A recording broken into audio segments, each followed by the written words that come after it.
बीती शाम फिरोजपुर विच ਵੱਖ-ਵੱਖ सिख जथेबंदियां ਵੱਲੋਂ एक धरना लगा के रोस प्रदर्शन किया गया। मामला गुरुद्वारा साहिब विच बाबा विश्वकर्मा जी की मूर्ति स्थापित करन दा है।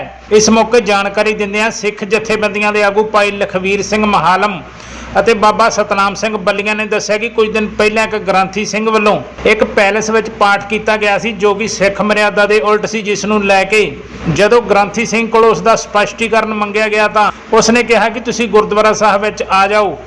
जिथे उन्हें जाके देखा तो अमृतसरी गेट के स्थित गुरुद्वारा बाबा विश्वकर्मा जी विच श्री गुरु ग्रंथ साहिब जी के बराबर एक मूर्ति स्थापित की हुई सी अते नंगे सिर वालियां कुछ फोटोआं भी लगियां हुई सन जो कि सिख मर्यादा के उल्ट सी, जिस नूं लैके सिख जथेबंदियां ने जो गुरुद्वारा साहब के प्रधान नाल गलबात की कि वह सिख मर्यादा अनुसार गुरुद्वारा साहब विच ये मूर्ति ते फोटोआं हटा देण, पर उन्होंने एक नहीं सुनी। जिस तो बाद गुरुद्वारा साहब के ग्रंथी के कहण ते जथेबंदियां वालों मूर्ति चुक ली गई, पर कुछ शरारती अंसरां ने उल्टा जथेबंदी ते यह कह के पुलिस थाने में दरखास्त दे दी कि मूर्ति चोरी की गई है। फिरोजपुर के गुरुद्वारा सारागढ़ी में सिख जथेबंदियां के आगुआं ने दस्सिया कि गुरुद्वारा साहब विच रखी मूर्ति के विरोध में अज पहला उन्होंने वालों एक मीटिंग की गई तो बाद में रोड जाम करके धरना दिता गया गुरुद्वारा साहब विचों मूर्ति हटाई जाए, जिस दौरान पुलिस वालों उन्होंने विश्वास दिवाया गया कि जो उन्होंने मंग है उसनूं लैके गुरुद्वारा साहब की कमेटी नाल गलबात करके उन्होंने इंसाफ दिवाया जाएगा। जिस तो बाद यह धरना चुकया गया।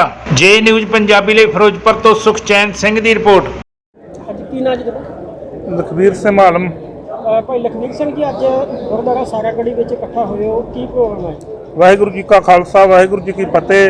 जो कि अज सारागढ़ी इकट्ठा होने का प्रोग्राम जो कि गुरुद्वारा साहब के धन गुरु ग्रंथ साहब के बराबर एक फिरोजपुर शहर अपने अंबरसरी गेट में गुरुद्वारे के मूर्ति विश्वकर्मा की शोभित की हुई सी गुरु के उपर, जो कि सिख सिद्धांत मूर्ति कितने भी थां नहीं, मूर्ति पूजा का बिल्कुल 10 गुरुओं ने खंडन किया है। तो किहड़ी गद्दी धन गुरु ग्रंथ साहब नूं गुरु कलगीधर पातशाह 1708 में हजूर साहब दे गए सी, तो उन्होंने रोकण से उन्होंने मूर्ति पासे नहीं की, कहते सी मूर्ति बराबर रखांगे।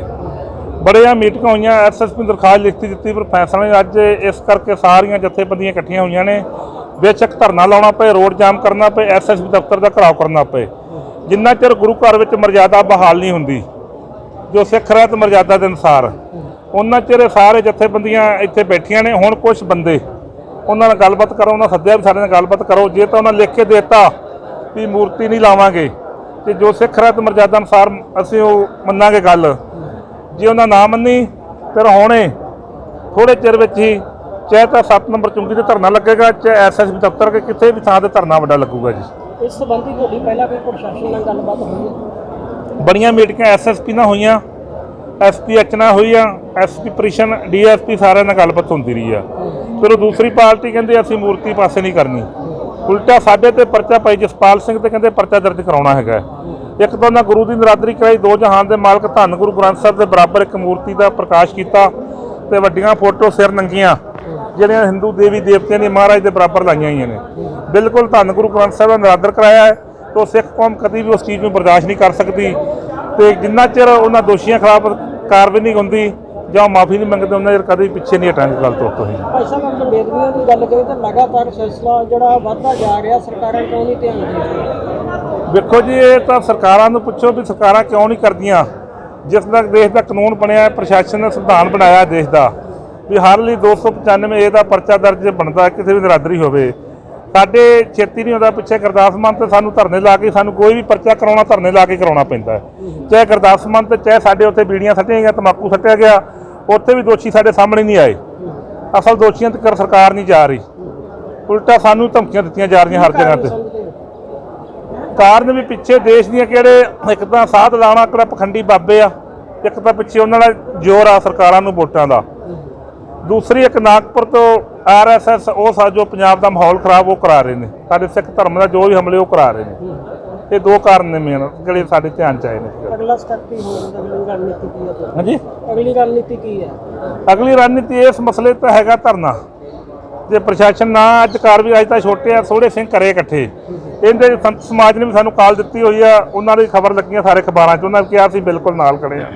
जे अज प्रशासन फिरोजपुर का कार्रवाई नहीं करता, दोषियों से कि मूर्ति गुरु घर चों पासे नहीं कराउंदा, वो किहड़े दोषियों ने किन्हां ने 30 साल तो गुरु की नरादरी की आ, उन्हां दोषियों नूं प्रशासन सज़ा नहीं दिंदा, ਫਿਰ ਅਗਲਾ ਇਕੱਠ ਪੂਰਾ ਸੰਤ ਸਮਾਜ ਪੂਰੀ ਕੌਮ ਇਕੱਠੀ। ਅੱਜ ਤਾਂ ਫਿਰੋਜ਼ਪੁਰ ਦੀਆਂ ਲੋਕਲ ਜਥੇਬੰਦੀਆਂ ਦੇ ਲੋਕਲ ਸਿੰਘਾਂ ਨੂੰ ਬੁਲਾਇਆ ਹੈ।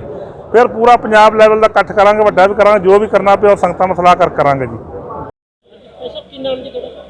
ਦਾਸ ਬਾਬਾ ਸਤਨਾਮ ਸਿੰਘ ਵੱਲੀਆਂ, ਪੰਜਾਬ ਪ੍ਰਧਾਨ ਧਾਰਮਿਕ ਵਿੰਗ ਇੰਟਰਨੈਸ਼ਨਲ ਪੰਥਕ ਦਲ। ਭਾਈ ਸਾਹਿਬ, ਲਗਾਤਾਰ ਬੇਅਦਬੀ ਦਾ ਸਿਲਸਿਲਾ ਜਿਹੜਾ ਵਧਦਾ ਜਾ ਰਿਹਾ, ਸਰਕਾਰਾਂ ਕਿਉਂ ਨਹੀਂ ਧਿਆਨ ਦੇ ਰਹੀਆਂ ਤੇ ਅੱਜ ਦਾ ਕੀ ਪ੍ਰੋਗਰਾਮ ਹੈ? ਜੇ ਅੱਜ ਦੇ ਮਸਲੇ ਨੂੰ ਛੱਡ ਕੇ ਗੱਲ ਕਰੀਏ ਤਾਂ ਫਿਰ ਤਾਂ ਜਿਹੜੀਆਂ ਬੇਅਦਬੀਆਂ ਦਾ ਮਸਲਾ ਆ ਉਹਦੇ ਅਸੀਂ ਖੁਦ ਜ਼ਿੰਮੇਵਾਰ ਆ, ਕਿਉਂਕਿ ਜਦੋਂ ਵੀ ਇਲੈਕਸ਼ਨ ਨੇੜੇ ਹੁੰਦੇ ਆ ਰਾਜਸੀ ਪਾਰਟੀਆਂ ਕਿਸੇ ਨਾ ਕਿਸੇ ਏਜੰਸੀ ਦੀ ਧਿਰ ਬਣਾ ਕੇ, ਜਿਸ ਤਰ੍ਹਾਂ ਪਿਛਲੇ ਸਮੇਂ ਦੇ ਵਿੱਚ ਕੇਸਗੜ੍ਹ ਸਾਹਿਬ ਜਿਹੜਾ ਸਿੱਖੀ ਦਾ ਧੁਰਾ ਆ, ਸਿੱਖੀ ਦਾ ਜਨਮ ਸਥਾਨ ਆ, ਉੱਥੇ ਬੇਅਦਬੀ ਹੋਈ ਆ।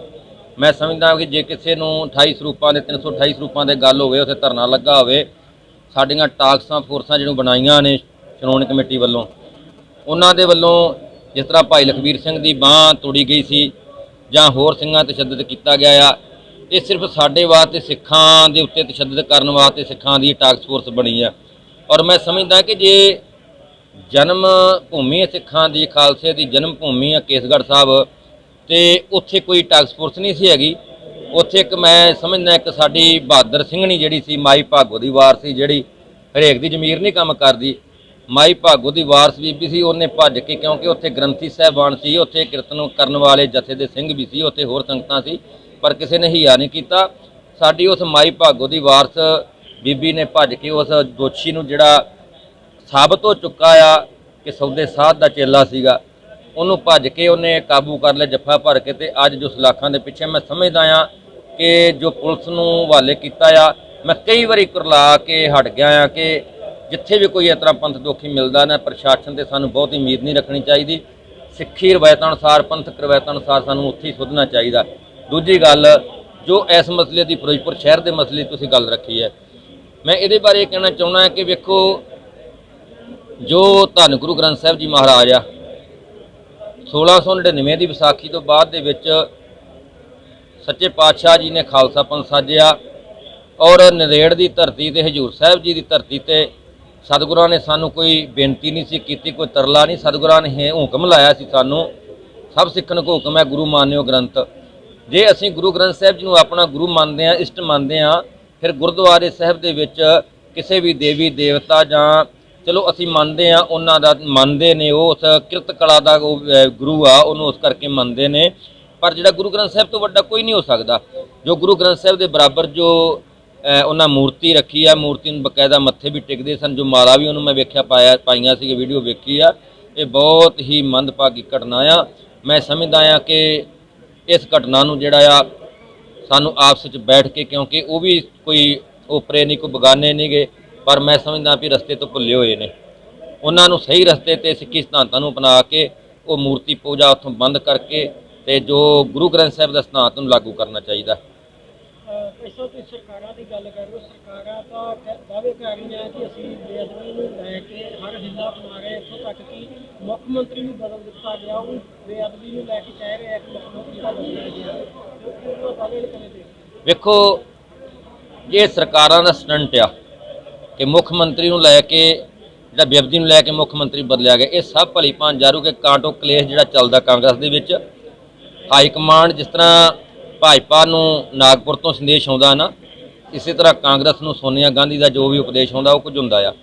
ਪਰ ਮੈਂ ਸਮਝਣਾ ਆ ਕਿ ਜੋ ਗੁਰੂ ਗ੍ਰੰਥ ਸਾਹਿਬ ਦੀ ਬੇਅਦਬੀ ਦੀ ਗੱਲ ਕਰੀਏ, ਜਿੰਨੇ ਵੀ ਅੱਜ ਤੱਕ ਦੋਸ਼ੀ ਪਕੜੇ ਗਏ ਆ, ਤੁਹਾਡੇ ਮੀਡੀਆ ਚੈਨਲ ਦੇ ਰਾਹੀਂ ਮੈਂ ਇੱਕ ਬੇਨਤੀ ਕਰਨੀ ਚਾਹੁੰਦਾ ਆ ਕਿ ਅੱਜ ਤੱਕ ਤੁਸੀਂ ਵੇਖੋ, ਪਿਛਲੇ ਜਿੰਨੇ ਵੀ ਸਮੇਂ ਤੋਂ ਬੁਰਜ ਜਵਾਹਰ ਵਾਲਾ ਤੋਂ ਜੋ ਸ਼ੁਰੂ ਹੋਈ ਸੀ, ਖਾਸ ਕਰਕੇ ਉਦੋਂ ਬੇਅਦਬੀ ਜਿਹੜੀ ਜ਼ਿਆਦਾ ਜਦ ਦੌਰ ਚੱਲਿਆ, ਜਿੰਨੇ ਵੀ ਦੋਸ਼ੀ ਪਕੜੇ ਗਏ ਆ, ਸਾਰੇ ਮਾਨਸਿਕ ਰੋਗੀ ਜਾਂ ਕਿਸੇ ਨੂੰ ਪਾਗਲ ਦਾ ਖਿਤਾਬ ਦਿੱਤਾ ਗਿਆ। ਕਿਸੇ ਨੇ ਵੀ ਇਹ ਮੰਨਿਆ ਵੀ ਇਹ ਦੋਸ਼ੀ ਸਹੀ ਬੇਅਦਬੀ ਕਰਨ ਆਇਆ, ਕਿਹੜੀ ਏਜੰਸੀ ਦਾ ਆ, ਕਿਹੜੇ ਡੇਰੇ ਦਾ ਆ, ਕਿਹੜੀ ਸੰਸਥਾ ਦਾ, ਕਿਸੇ ਨੇ ਮੰਨਿਆ? ਅਜੇ ਤੱਕ ਬਿਲਕੁਲ ਨਹੀਂ ਮੰਨਿਆ। ਕਿਉਂਕਿ ਪ੍ਰਸ਼ਾਸਨ ਦੇ ਵਿੱਚ ਜਿਹੜਾ ਵੀ ਬੰਦਾ ਪਕੜਿਆ ਜਾਂਦਾ ਆ, ਉਹਨੂੰ ਹਰੇਕ ਨੂੰ ਮਗਰੋਂ ਸਿਆਸੀ ਧਿਰ ਦੀ ਸਪੋਰਟ ਹੁੰਦੀ ਆ, ਫਿਰ ਉਹਨੂੰ ਪਾਗਲ ਜਾਂ ਮਾਨਸਿਕ ਰੋਗੀ ਐਲਾਨਿਆ ਜਾਂਦਾ ਆ। ਵੱਧ ਤੋਂ ਵੱਧ 2 ਮਹੀਨੇ 3 ਮਹੀਨਿਆਂ ਬਾਅਦ ਉਹਨਾਂ ਦੀ ਜ਼ਮਾਨਤ ਹੁੰਦੀ ਆ।